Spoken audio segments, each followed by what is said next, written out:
Dan atas seseorang itu barang yang diusahakannya daripada kejahatan, maka atas dirinya menanggung seksa dan dera. Macam itulah orang buat dosa atas dunia, jangan ingat dia boleh lepas. Dia tak lepas, dia akan sangkut di sana. Maka masuk di dalam usaha itu adalah kata-kata hati, lupa, salah ataupun terpaksa. Itu semua ada usaha hati kita. Bila dia main dalam hati, walaupun beyond kita punya kontrol, tapi dia main dalam hati kita. Kita membuka ruang untuk dia fikir benda-benda tak elok, ada juga usaha kita. Lupa, ada usaha juga. Kita terlupa, tersalah, ataupun orang paksa kita buat satu benda, so kita tak mau buat, tapi kita dipaksa suruh buat. Jadi kita buat, itu juga usaha, dia kata. Tetapi 4 perkara yang akhir itu, apa dia 4? Lupa, silap, perintah dalam hati, ataupun dipaksa. 4 perkara yang akhir itu sesungguhnya pun nama usaha, tetapi jika tidak dikehendaki dan tidak dipilih untuk membuatnya, maka tidak dihisap pada hari akhirat esok.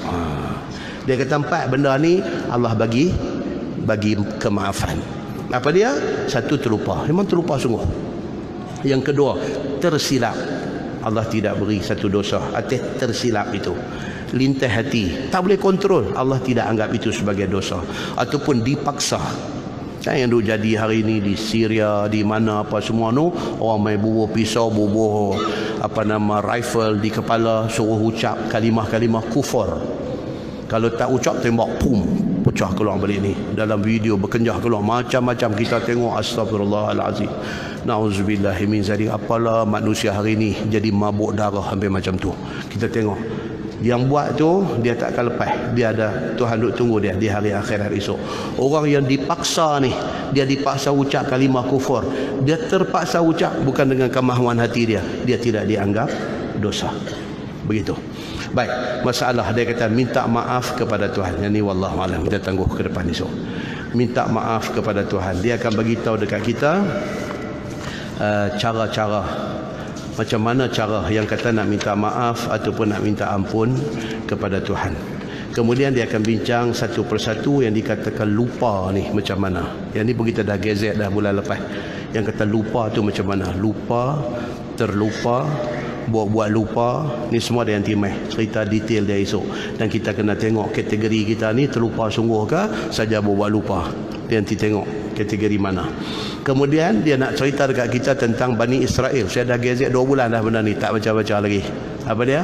Bani Israel, Allah bagi dekat mereka syariat yang berat. Syariat yang berat. Kalau mereka buat dosa, mereka nak bertaubat, dia tak cukup macam kita kata astagfirullahalazim, kita menangis menyesal, kita diampunkan dosa. Mereka kena bunuh diri baru boleh tebus dosa dia. Bani Israel disyariatkan dengan syariat yang berat macam tu. Pakaian terkena najis, basuh. Kita hari ni kalau kena najis basuh, bersih. Kita dah boleh pakai pakaian tu bawa semayang. Bani Israel tak boleh. Terkena najis, kena gunting buang bahagian yang kena. Basuh tak hilang, kenajisan itu tak hilang. Itu Bani Israel.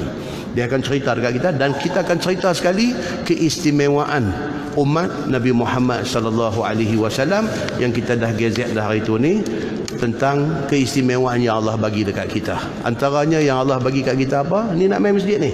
Allah bagi kat kita keistimewaan nak main masjid ni. Kalau di rumah tadi kita dah berwuduk, fa ahsana wuduk, dan mengelokkan wuduk. Kita ambil semua yang bagi elok, semua cantik, main masjid. Setiap langkah Allah angkat satu darjat. Satu langkah satu darjat dia angkat, dan satu dosa digugurkan. 2 langkah, 3 langkah, 4 langkah nak boleh ke sampai ni. Kalau RON 97 lagi banyak darjat dia naik. Macam tu punya. Ganti kepada langkah. Kita naik motor, kita naik kereta, Tuhan mesti kira kebaikan tu. Tuhan kira macam mana cara formula, Allah saja yang tahu. Dia pengorbanan kita nak main mengaji ni, Allah akan kira tu semua tu. Kira dalam bentuk apa? Dalam bentuk angkat darjat dan potong satu dosa. Allah bagi. Umat dulu tak dapat. Macam ni punya keistimewaan, umat dulu tak dapat. Sampai di masjid semayang berjemaah, Allah bagi. Satu riwayat kata 27, satu riwayat kata 25 pahala dapat. Lepas tu selama duk ada dalam masjid ni dengan niat nak tunggu semayang. Ni kita duduk dalam masjid ni nak tunggu sekali nak semayang Isya, sambil tu duduk dengar kuliah ni. Tunggu tu dikira dalam semayang. Ni, tuan-tuan kita duduk-duduk ni, saya duduk bercakap, tuan-tuan duduk dengar ni, Allah kira kita dalam semayang. Bukan dalam masjid, dalam semayang. Dia punya pahala dia. Hadis dia kita akan baca lepas raya esok. Apa dia tu detail yang kata dikira dia macam duduk dalam semayang ni, macam mana? Lepas tu pula antara in between Maghrib dengan Isya ni pula ada satu majlis ilmu pula. Umat Muhammad dapat lagi satu janji. Duduk dalam majlis ilmu ni. Allah Subhanahu wa taala kata apa? Dia ada sayyaratan fudlan, malaikatan sayyaratan fudlan. Dalam hadis kata Allah ada malaikat yang sifat dia mobile. Malaikat Allah ni ada satu kumpulan, depa ni jenis kereta peronda meh. Duran. Di mana di atas muka bumi ni yang ada majlis ilmu, depa akan detect daripada atas. Hadis cerita tuan-tuan. Dia akan detect, oh Masjid Pahing malam ni ada. Dia paling turun mai. Malaikat bahagian rondaan ni diturun mai, yang tidur ada ni, celah-celah kita ni duk ada ni. Ni saya duk abang ni, dia kata dia cerita lah. Dia duk ada ni, sama dengan kita ni dia duk ada. Habis majlis semua, dia pun balik menghadap Allah Subhanahu wa taala membawa satu report. Bawa satu report pergi dekat Allah. Dia bagi tahu, ya Allah, si fulan duk ada dalam majlis di Masjid Abdullah Fahim. Dia bagi detail report dekat Allah. Tuhan tanya pula dekat malaikat ni, apa yang dia nak daripada aku? Tuhan tanya. Tuan-tuan, ini semua hanya kepada siapa? Umat Nabi Muhammad sallallahu alaihi wasallam. Sampai report dia sampai ke ujung. Dia kata, ya Allah, ada seorang dia ni. Dia ni ada satu orang. Dia ni dia bypass. Dia lalu. Dia nak pergi Kubang Menerung kan, dia nak pergi Sikulugong kan, dia nak lajak pergi Lunai kan, mana tak tahu. Tapi dia lalu ke tepi Masjid Pahim. Dia tengok ramai. Dia kata, ni apa kanibal usahawan desa ke apa. Dia ingat lagu tu. Dia pun satu punya signal masuk so tengok, ni ada ceramah ke. Tungkat motor masuk, tak masuk dalam ni pun, duduk tepi pintu tu aja. Duduk tepi pintu. Bukan itu. Duduk tepi pintu. Duduk tepi pintu. Dia duduk dengar lajak. Ni Syekh ni. Dia duduk, dia dengar jadi lajak. Sampai habis. Sampai sembahyang Isya, dia balik. Malaikat tanya Allah. Ini untuk umat Nabi Muhammad. Dan hadis ini hadis sahih. Malaikat tanya Allah, dia kata, ya Allah, hak seorang ni macam mana nak kira aku benar dia ni? Dia bukan ada niat pun, dia bukan main nak mengaji. Dia ni koinsiden. Dia nak pergi mana ke dia lintas, dia singgah. Cuma dia duduk dengar, dia melekat, dia tunggu sampai habis. Ni dia ni kira macam mana nak kira sebagai ahli majlis taman syurga kan, nak kira macam mana? Tuhan kata apa tuan-tuan? Tuhan kata, walahu ghafartu, baginya keampunan aku. Masya Allah. Khusus untuk siapa? Umat Nabi Muhammad sallallahu alaihi wasallam. Saat nanti panjang umur insya-Allah kita baca macam mana beratnya syariat yang kena kepada Bani Israel dan macam mana pemurahnya Allah dengan kita umat Nabi Muhammad sallallahu alaihi wasallam. Pemurahnya Allah punya nak bagi pahala kat kita ni. Kita tak grab tuan-tuan, kita tak ambil peluang ni, kita tak manfaatkan special offer yang Allah bagi kepada umat Nabi Muhammad sallallahu alaihi wasallam ni. Itu akan datang nanti mai cerita detail kat kita. Kemudian dia akan habis surah Al-Baqarah yang kita duk baca ni, dia akan start pula dengan tafsir surah Ali Imran selepas itu. Tafsir surah Ali Imran, dan di start dia pun suspend dah. Ni tafsir surah Ali Imran ni. Dia start tu dia nak tanya kita, Imran tu siapa? Dia nak tanya yang tu.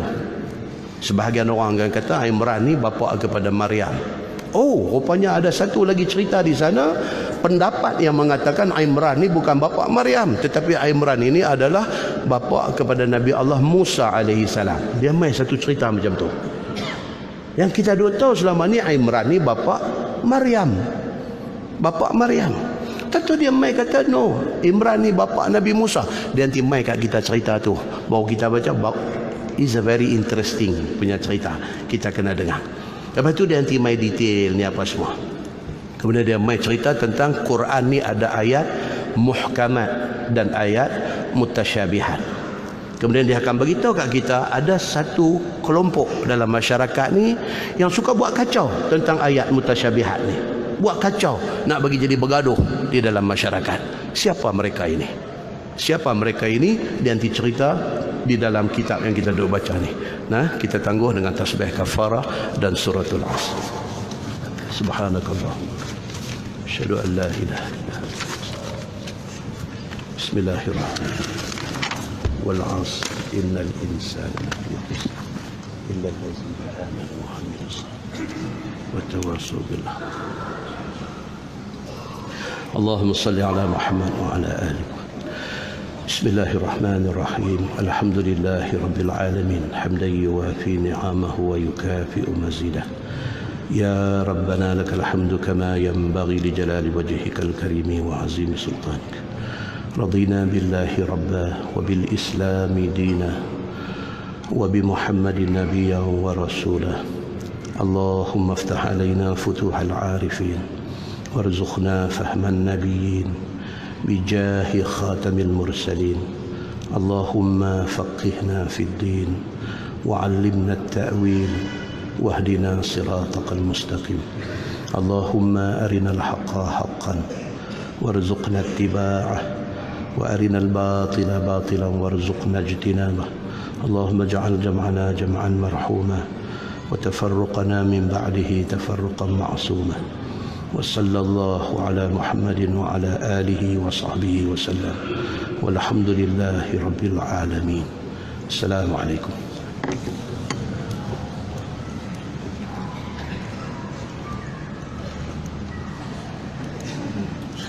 Jadi musim kita musim